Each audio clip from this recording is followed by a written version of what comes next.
नमस्कार दोस्तों, मेरा नाम दीपक बागला है और आज हम चर्चा करेंगे अनुच्छेद 370 पर। देखिए, कुछ माह पहले ये बहुत ही चर्चा में रहा, परिचर्चा में रहा। कारण ये था कि जम्मू कश्मीर को जो विशेष राज्य का दर्जा प्राप्त था वो इसी अनुच्छेद के वजह से था और ये काफ़ी चर्चा में रहा। रद्द हो गया क्योंकि, लेकिन अब फिर से दोबारा भी हाल ही में चर्चा में आया क्योंकि अभी सुप्रीम कोर्ट ने क्या हुआ, दरअसल वास्तव में क्या हुआ, जम्मू कश्मीर में 370 अनुच्छेद रद्द करने के खिलाफ 23 याचिकाएं जो हैं सुप्रीम कोर्ट में दायर की गई और सुप्रीम कोर्ट ने ये फैसला दिया कि जो 370 को हटाया जाना जो है, सरकार का जो फैसला था वो बिल्कुल सही था। और साथ ही साथ ये भी कहा कि जम्मू कश्मीर में 30 सितंबर 2024 से पहले चुनाव हो जाने चाहिए। 30 सितंबर 2024 से पहले, ये मोटी मोटी बात सुप्रीम कोर्ट ने कही और सुप्रीम कोर्ट की जजों की पीठ ने कही। और इसमें हमारे जो चीफ जस्टिस थे DY चंद्रचूड़, ये भी इसमें शामिल थे। इतनी बात। अब देखिए हुआ क्या था, जब जम्मू कश्मीर रियासत अस्तित्व में रहा, ना वो पाकिस्तान में मिला ना भारत में मिला, तो 1949 में क्या हुआ, 1949 में क्या हुआ, जो पाकिस्तान के कबायली इलाके थे, कबायली इलाकों के लोग थे और पाकिस्तानी आर्मी ने कबायली लोगों के वेश में जम्मू कश्मीर पर अटैक कर दिया और वहाँ वही नरसंहार, बलात्कार, मर्डर और लूटपाट मचाई गई। तो उसी समय राजा हरि सिंह ने भारत में विलय करने का जम्मू कश्मीर को निर्णय लिया और जब विलय किया तो जम्मू कश्मीर को ज़्यादा से ज़्यादा स्वायत्तता देने के लिए अनुच्छेद 370 जो है लागू किया गया, लेकिन केवल अस्थायी प्रावधान के तौर पर। ध्यान रखना, ये जो था अस्थायी प्रावधान था, अस्थायी प्रावधान के तौर पर। अब इसमें क्या हुआ इसमें रक्षा, अब इससे क्या हुआ, रक्षा, विदेश और जो संचार वाले मामले थे, संचार विषयों पर तो केंद्र सरकार कानून बना सकती थी, लेकिन आंतरिक मामलों पर या जो अन्य विषय थे उस पर कानून बनाने का केंद्र सरकार को अधिकार नहीं था। ठीक है।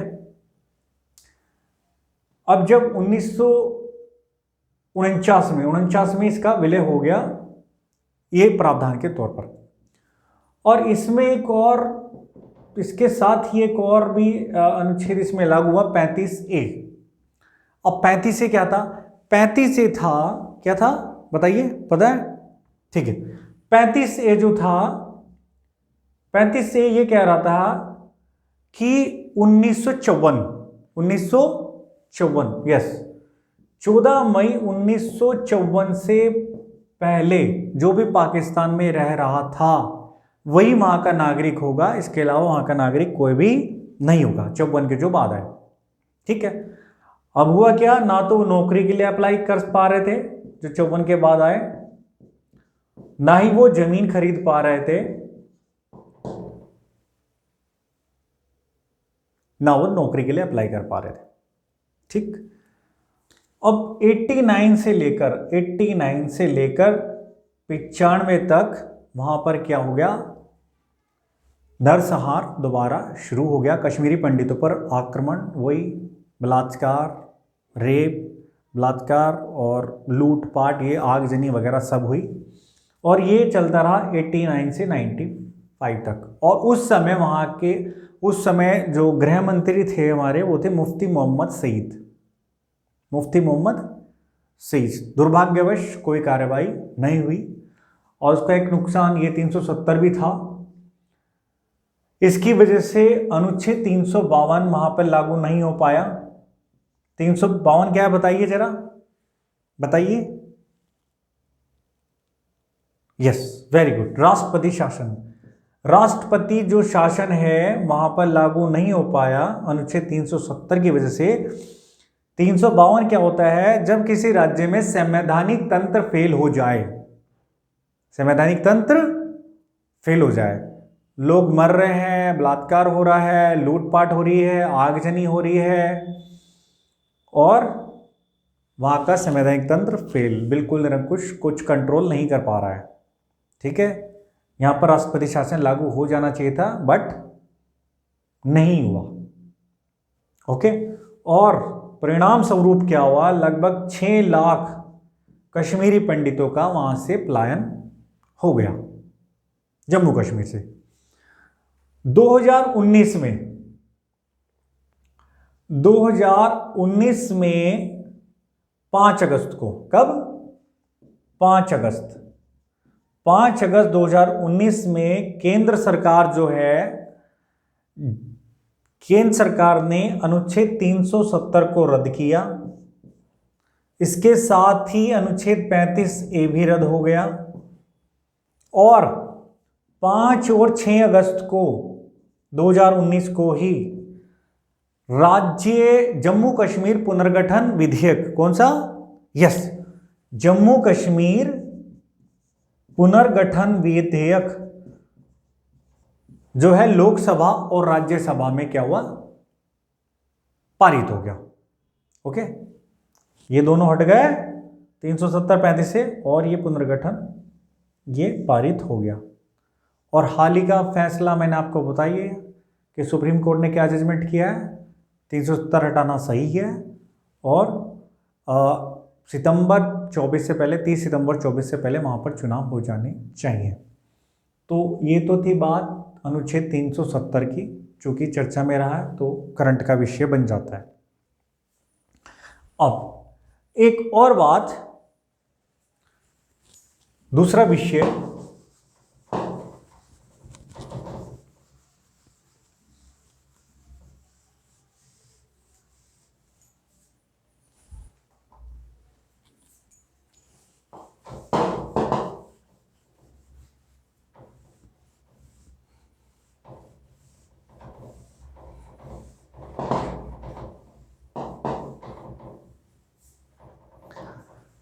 देखिए दूसरा विषय भी हम लेते हैं।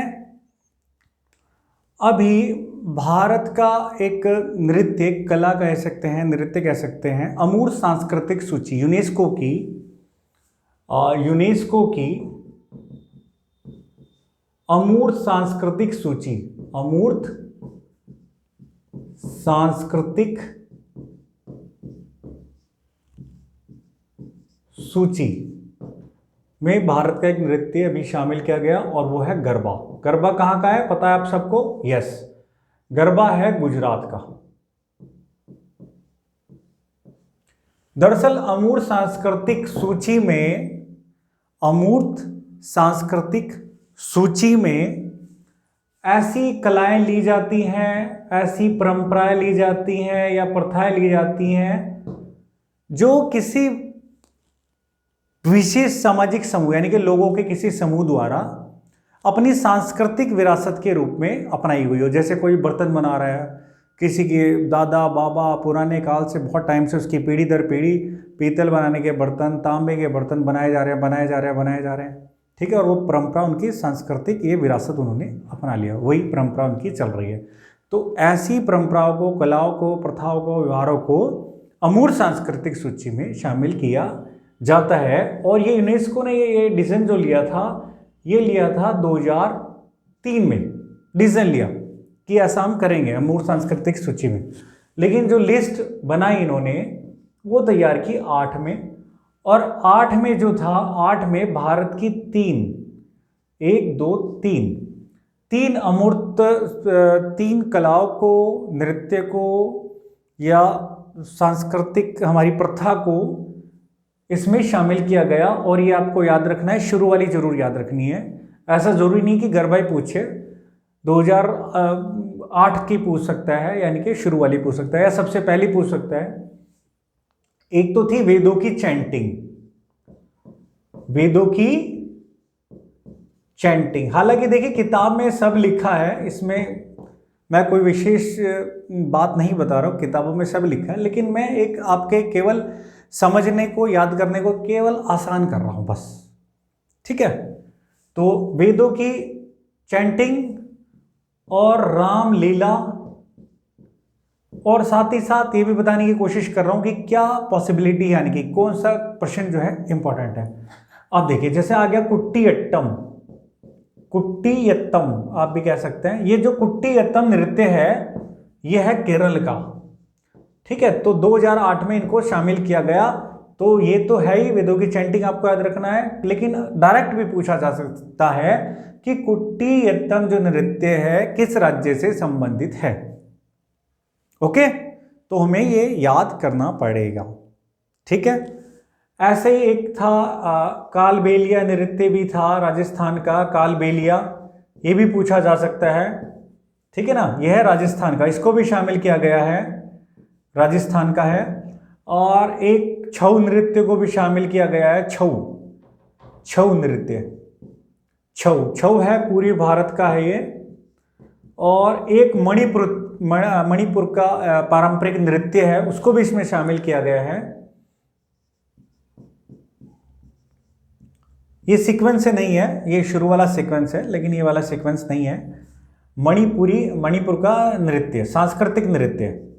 ओके, तो ये देखिए सब नृत्य हो गए। ठीक, ओके।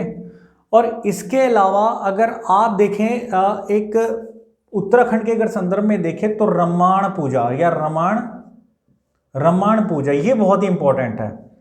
ठीक है, उत्तराखंड के लिए विशेष रूप से, और इसको आप याद कर लें 2009 में।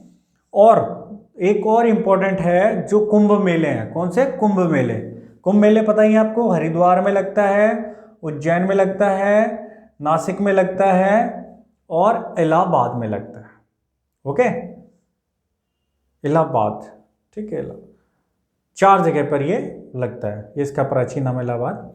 और ये हुआ था 2017 में। ये वाला सीक्वेंस नहीं है, क्रम नहीं है, केवल इंपॉर्टेंट है, मैं उसी का सन लिख रहा हूँ। रमान पूजा 9 में और ये कुंभ मेले 2017 में। क्लियर? ओके।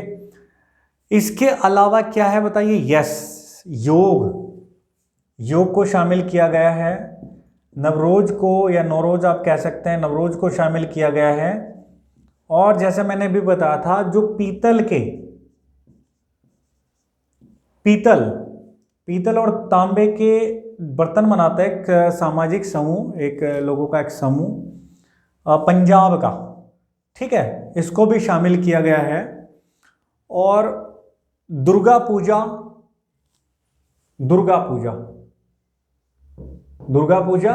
वेस्ट बंगाल की, दुर्गा पूजा वेस्ट बंगाल, इसको भी शामिल किया गया। और अभी गरबा, और ये कुल मिलाकर अभी हो गए 15। भारत के कितने हो गए? 15। कितने हो गए? 15। तो एक काउंट कर लें जरा, तो 1 2 3 4 5 6 7 8 9 10 11 12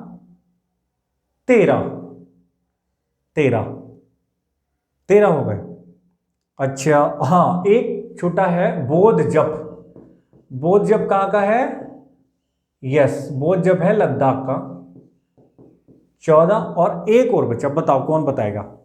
बताइए। यस, बताओ कौन बताएगा? बताइए।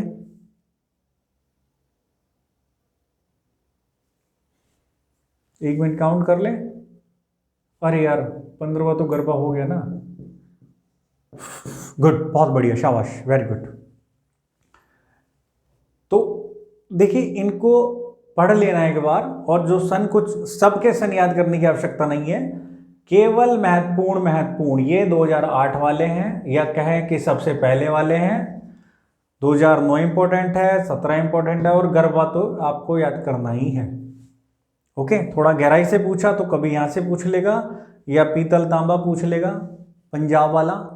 ठीक है ना, अगर थोड़ा सा गहराई से पूछा तो। अब इसके अलावा, डिस्कशन के अलावा, स्वामी विवेकानंद जी की कुछ पंक्तियाँ, उनका विचार है, मुझे बहुत अच्छा लगा, तो मैं आपके साथ साझा करना चाहूँगा। उन्होंने ये कहा था, if you can't sacrifice for what you want, if you can't sacrifice for what you want, then what you want will be the sacrifice. अर्थात यदि जो भी आप चाह रहे हैं, जो भी आप चाह रहे हैं, अगर आप उसके लिए सेक्रीफाइस नहीं कर सकते तो जो भी आप चाह रहे हैं वो सेक्रीफाइस हो जाएगा। ओके, इसी के साथ समापन करते हैं। नेक्स्ट वीडियो में मिलते हैं नेक्स्ट विषय के साथ, करंट अफेयर ही पढ़ेंगे। और नमस्कार और जय हिंद, जय भारत।